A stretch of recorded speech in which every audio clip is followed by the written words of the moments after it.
Hey, what's up, everybody? Welcome back to My Twisted Life of Poetry. I am Poetry. You are here for another recap and review of The Real Housewives of Potomac, Season 3, Episode 13. Yes. Let's get right into it, y'all. I started watching this morning before I went to work. Let Karen give me a little life up in her, and then I came back, and the second half was kind of flat to me. So, you know, this is how it's going to go. So, all of you people who've been wanting Karen Huger to give y'all a little truth, we started off with some truth serum today. You know, the tee-hee-hee that we needed, or at least where I expected anyway, and I stand by it. Karen and Candiace, they at the spot, getting their little toes sucked on by them little guppies. I can't, y'all. I just can't. I mean, I be in the ocean, fish swim at me, I run. So I'm not going to put my feet in the water with these little mugs coming there eating off all my dead skin. No, sir. No, man. Pam, it ain't going to happen. I will stick with the Pumas for 500, Alex. Let me stick with that. Anyway, Kendall walks in. Okay. Karen lets us know. Here we go. Hear y'all truth right now. Karen say I put my friendship on pause for Kendall out of respect for Gizelle because she started messing around with Kendall's ex-husband. But after recent events, it is clear to me that Gizelle does not deserve my loyalty. None, nada, nilch, ning. She gets no love from me. And I'm like, okay, Karen, I understand. I totally understand. I stand by you for real, for real. She ain't been a loyal friend to you, so why show you loyalty to her? Why you got to keep being the bigger person? Got to keep putting on the big drawers. Forget all that. And I see a lot of reviewers were pointing fingers at Monique, saying that she's responsible for Kendall being on the show. I'm not sure anymore because it could be Karen. I wouldn't put it past her. Heck, it could have been Charisse, you know. Yeah, I wouldn't put it past her either. Well, Karen say, look, I'm not fucking with Gizelle right now. She tried to screw you in the ass with no Vaseline, and I'm done with that. My butthole hurt. I'm tired of that. Kendall was like, why we just don't call a spade and a bitch a bitch? Giselle's a bitch. Let's just call her that. Well, Karen say, I'm gonna hold off on that verdict right now, you know, because she has apologized to me before. I mean, she fucked up and did something else right afterwards, but she did apologize. And Candiace is in the middle like, oh my God, like really, I ain't gonna get up in this stuff. I am not gonna get up in here. She getting the juice from all the groups, you know, but she is like, no, it's not my place to be messy. That's Ashley's place. She's the messy one, right? So, she ain't say nothing but the truth. I swear, despite Candiace's obvious immaturity when it comes to her mother, her irkiness when it comes to this wedding with Chris, when it comes to these women and how she gets down with these women, I fucks with Candiace. I fucks with Candiace like that. I could put her on the same team with Karen as far as how she deal with these women. I'm with Candiace on that. Otherwise, Candiace irks. But for that, I'm here for you, girl. Well, Karen say, you know, well, she turned the tides on Candiace. So what the hell was going on with you and Chris at the little dinner the other day? Y'all got buck wild up in there. You know, got real reckless at the mouth. And she was like, well, you know, he called me a diva princess. And I'm still like, girl, that's all. I really thought that there was still going to be some more. But no, he really used those words. He called you a diva princess. And Kendall, she came in with the shade from left field, baby. She said, you know what? I've only known you for a brief period. Like, I've only seen you maybe 3 times in life. And from where I stand, he ain't far from the truth, girl. Me and Karen was like, oh, ooh, okay. Did she just tell her that like that in her face? Damn, Kendall. Damn. You already making an entrance, girl. Make your entrance. Well, Candiace explained, you know, those words are a trigger for her. You get what I'm saying? And, you know, then she told them about what she said to Chris. And Karen was like, oh, I would have left your ass. Oh, I would have walked. No, we'd have been done. I'd have left you. And she said, something is seriously wrong if you guys feel like y'all have to hurt each other to reach each other. I was like, go ahead, Karen, dropping them jewels. Go ahead. Drop us for us young ones. You know what I'm saying? Well, Chris and Monique, they out for a date night. They gonna keep showing Monique at all these different places with alcohol. They go to a wine place for their date night. It seems like her website for lazy moms is coming along pretty well. She pretty much used like the Hindu deity with all the different arms to show all the different ideas that women do a lot. You know, we gotta cater to a lot. You know, it gets brought up in the conversation between her and Chris that she ain't talked to Charisse too much screen time in a while. And Chris is like, yeah, that was your ace-bone coon. I found it hilarious that Bravo beeped out the word coon. Like, when did that become a cuss word? A coon is a coon. Well, anyway, she said she feels like her friendship with Too Much Screen Time was strong enough that if they had beef, that they would be able to come to each other and talk to each other and not be blown off. And, well, Monique's birthday is coming up, her 34th. And I'm like, this is just going to be another day to be disastrous as hell on this show. But what would this show be without disastrous trips? Because Chris offered to pay for her to go to an all-expense-paid trip to wherever she wants, you know. And she, I guess, took that upon herself to invite all the girls. So Ashley, she finna do an open mic night at Oz. Her and her brother, they're going to dedicate a song to Michael, you know, because she want to woo her man. She decided she's going to try to work things out with Michael despite all that little drama that they showed us. By, oh, Michael don't want a baby. He just want a trophy wife type, you know. Girl, we know that was you was putting on for the camera. She was putting on.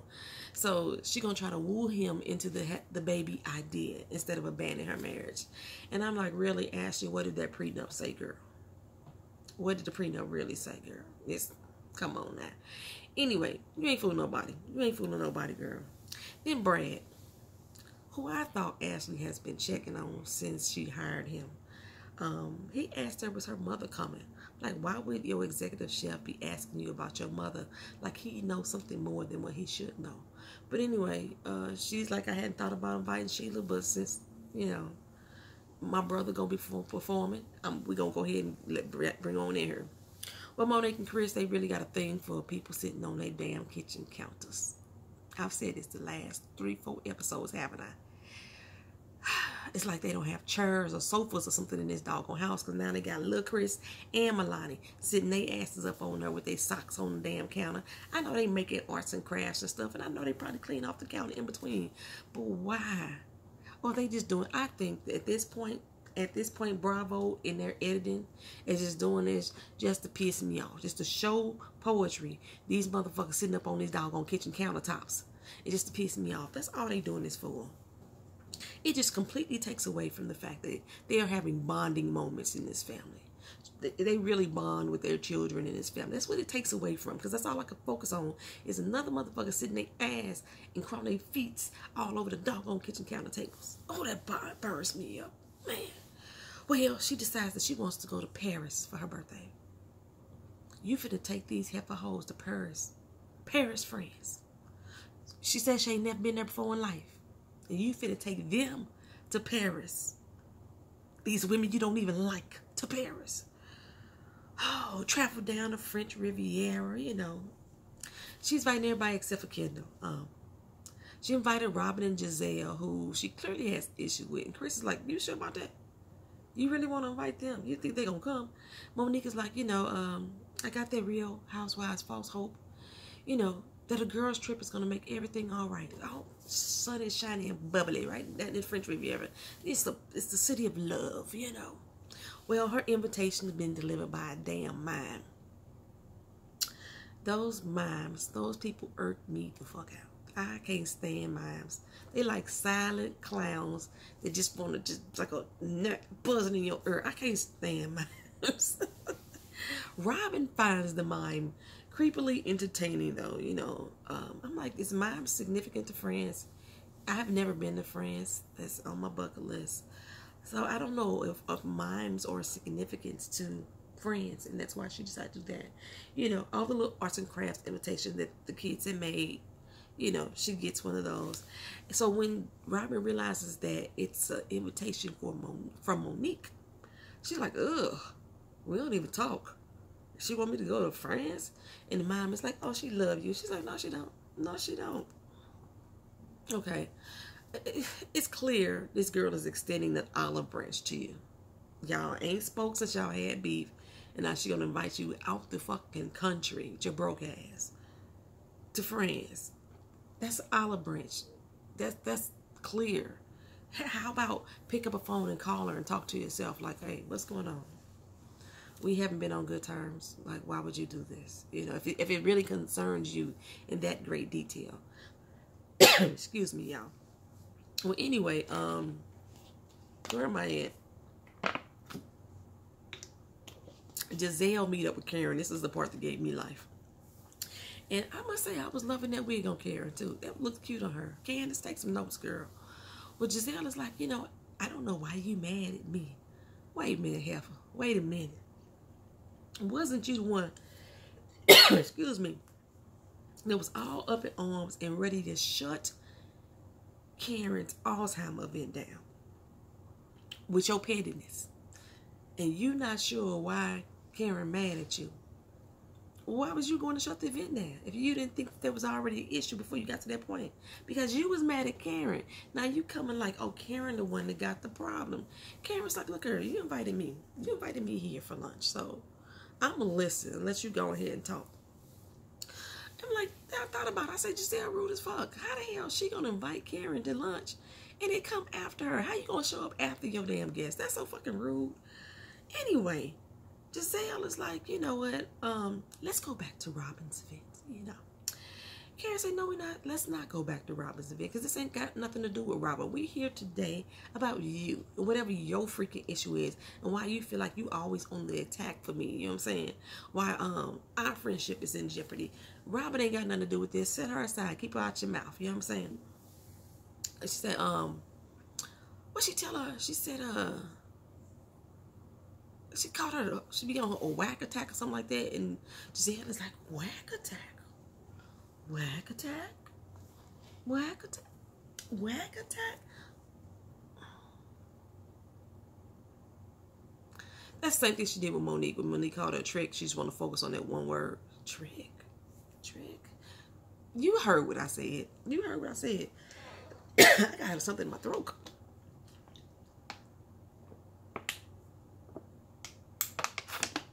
I give y'all my church finger. I don't go to church, so I got to use it somewhere. So Gizelle on her fakeness was like, you don't let me talk or what? Karen said, yes, you can talk. Go ahead and talk. But we're going to talk about your actions, not about Robyn. That's what I'm telling you right now. So the mime rose up right there. How the mime find him at this lunch? Come on, Bravo production.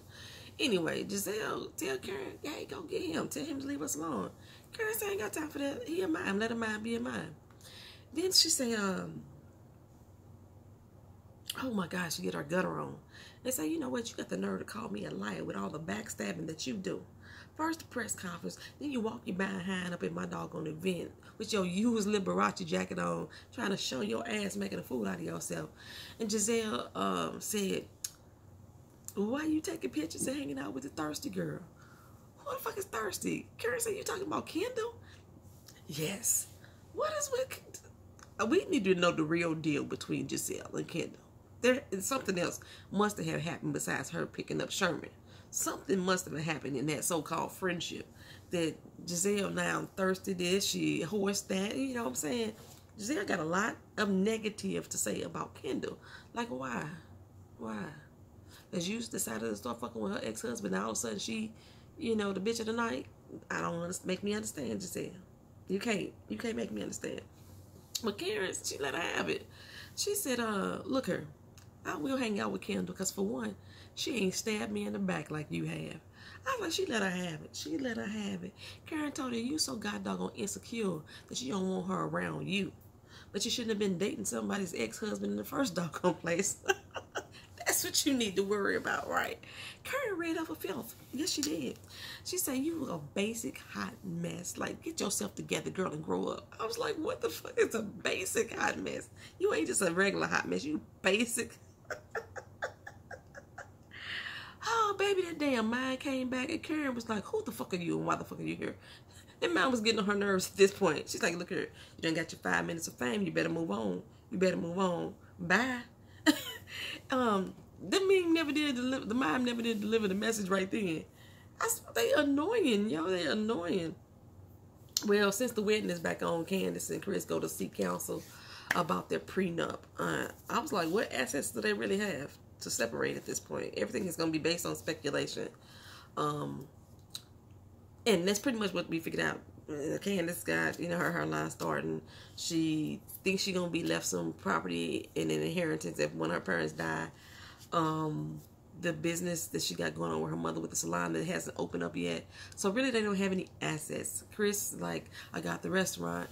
He claims he's a partner in the restaurant. Like I said, when I looked on the website and I looked up the business records because I'm nosy as hell, Chris' name is nowhere. Chris' name is nowhere on any of those records saying that he's an owner. Maybe he owns a small percentage. You know, a lot of times the executive chefs have some type of stake in it, but they don't say that nowhere on their doggone website that Chris is an affiliate in any kind of way. That's the only thing he got. And she already let him know child support can't be included in this. So the only other thing that they need to talk about is in the event that if somebody is unfaithful, and they're talking about Chris at this point, I don't know why they weren't talking about Candiace too, but if Chris is unfaithful, then he owe her alimony. And so the lady was like, look, y'all got competing interests, so it's best for y'all to have your own separate counsel. That's pretty much, that's the next step from here. And then we drop paperwork, and that'll be it. So the conversation we y'all been waiting on is Monique stopped by Too Much Screen Time's house. But it went kind of easy peasy. It's you know, Too Much Screen Time feels that Monique is disregarding her, you know, and using her for connects. Basically, you know, she got to have her name in lights too. She want to be acknowledged that she's part of the plan. You remember how when her and Karen asked her to help her put together, I think it was her birthday function, and then Too Much Screen Time decided to take over and say it was her function, and then they had different gift sets, and it was a big argument. Yes. You have to acknowledge Too Much Screen Time. That's why I'm not acknowledge her. That's why her name is Too Much Screen Time. But, you know, Monique felt like, you know, she was losing her friend because ever since she started bonding with Robyn and Gizelle again, you know, she felt like she wasn't needed as a friend anymore. So that's where her thing was at. She was like, no, you still my little sister. Da, da, da, da. They hugged it out. That was it. It was all over.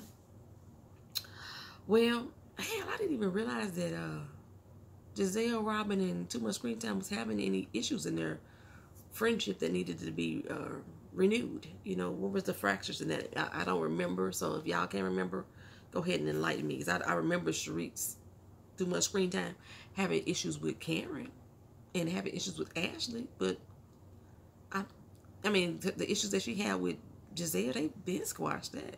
I don't know what issue she had with Robyn at all. I don't know. Okay. Well, Monique said, you know what, I just want all of us to get along. You know, get my Rodney King on. That's why I invited everybody to Paris, you know. And Too Much Screen Time, say, that's good. You know, let's just stay positive.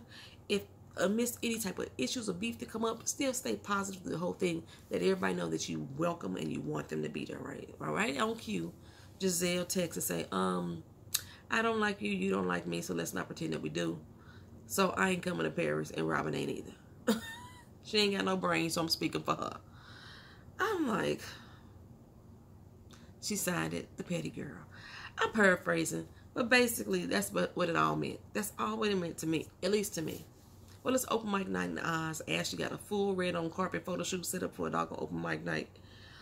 Karen is the first to arrive. We learned that Michael won't be there, so there's no gonna be no serenade for him tonight. He had a last minute business trip. Ashley, she really playing up her love for Michael now on camera. You know, she really amping it up tough. And I'm like, Ashley, what did the prenup say, girl? I'm going to say that one more time. What did the prenup say? I know Jamaica girl is looking at this like, Ashley, I can't even get my patois on. But I know Jamaica girl, I can't wait to watch her review on this. Oh, well, anyway, Robyn and Gizelle, they roll in next. They speak. And Ashley's mom comes in, and she said it's been 2 months since they have seen or spoken to each other. It looked like time apart has done them well. That's what it looked like to me. Gizelle tells Ashley that, you know, she's declined Monique's invitation, and Ashley's like, "Why did you do that?" Gizelle said in the confessionals that Monique befriended Kendall to spite her. Really, girl, how vain are you? How vain are you to think that she did that specifically to get on your nerves? Now, bringing her around may be specific, but just to be her friend, I just don't see it. Anyway, she then throws some shots, saying that the invite says bring your Louis Vuitton bag, so that means Karen can't go, and damn sure Candiace can't go, you know. So Gizelle is the one who's renting this 3-bedroom ranch-style 1,500 square foot home that needs Sherman in her life to wife her up so she can afford a life, and who is besties with the I'm broker than broke-ass broker friend Robyn. Got the nerve to throw shade at somebody else's pockets. Anywho, Candiace enters and she speaks, but it gets real quiet on Robyn and Gizelle's end once Karen comes over and speaks to Candiace and Chris. They look like they was straight hating because it looks like Candiace and Karen is bonded. That's what it looked like to me. Well, Robyn and Karen have their words about Karen being a liar. And I was thinking you was really that pressed girl about her lying about the yay to the yes and the Siri thing. That's what you wanted to bum rush her Alzheimer's event and put her in check over her saying that Siri typed yes instead of yay. Karen say, look, if your feelings hurt, I'm sorry. Y'all know that really ain't really a real apology. Well, Monique comes in after some really, really bad open micers. Oh, gosh, that was horrible. She wants everybody to put their big drawers on and act like adults. And I'm like, with this crew, that ain't gonna happen. And y'all, I can't with Gizelle. I cannot. I don't even want to with her, y'all. For real, like, y'all watch the show. I'm not finna even go through them shenanigans that she said to Monique. She basically want her to kiss her ass when it's convenient for her.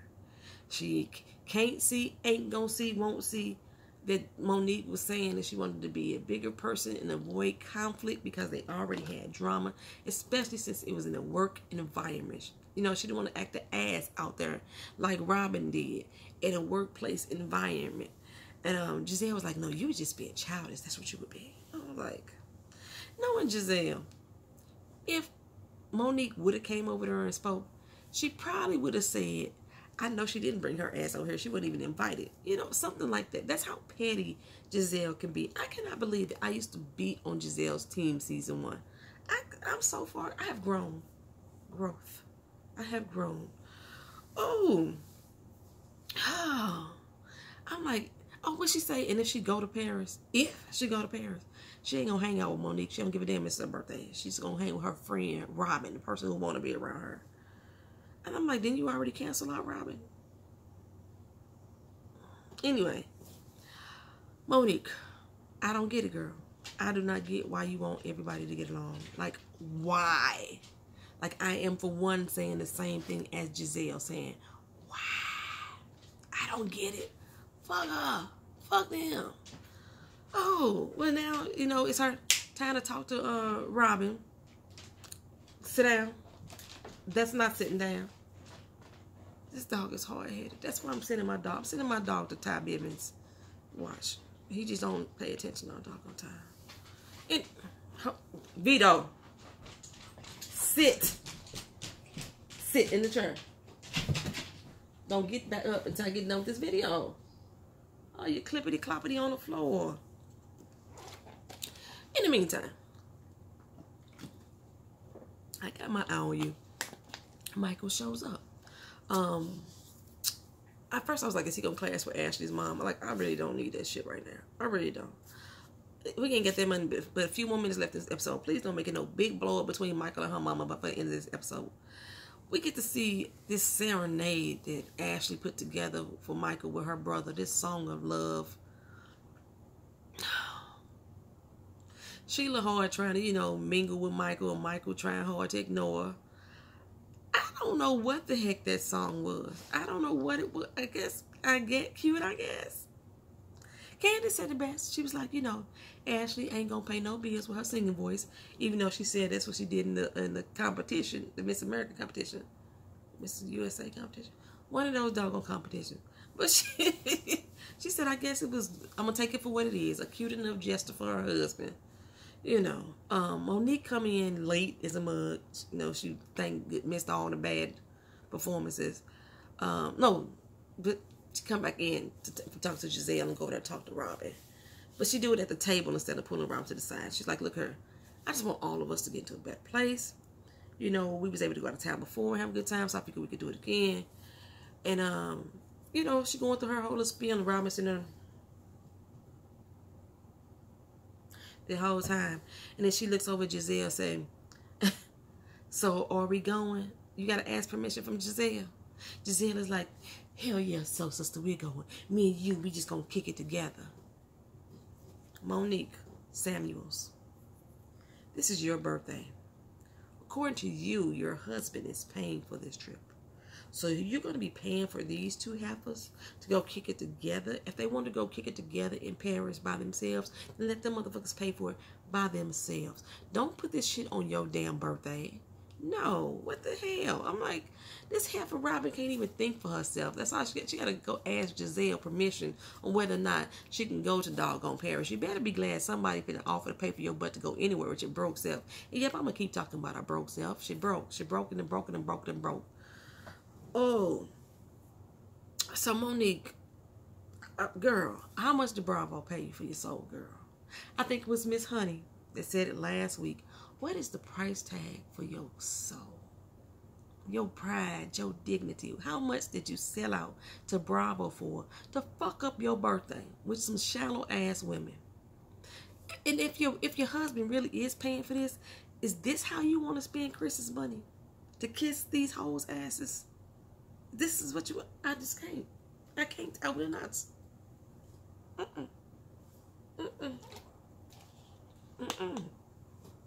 They don't want to go. They don't want to go. But you begging them for, no. No, no, no, and no. I'm done, y'all. That is Real Housewives of Potomac. Season 3, episode 13. I will make sure I have the right title in the doggone thingamajigma. Thank y'all for coming back to this channel. If y'all figure I forgot anything, I might have this particular episode.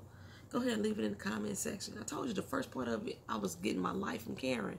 And then it fell flat for me at the end with her begging Gizelle and Robyn to be her friend. I cannot.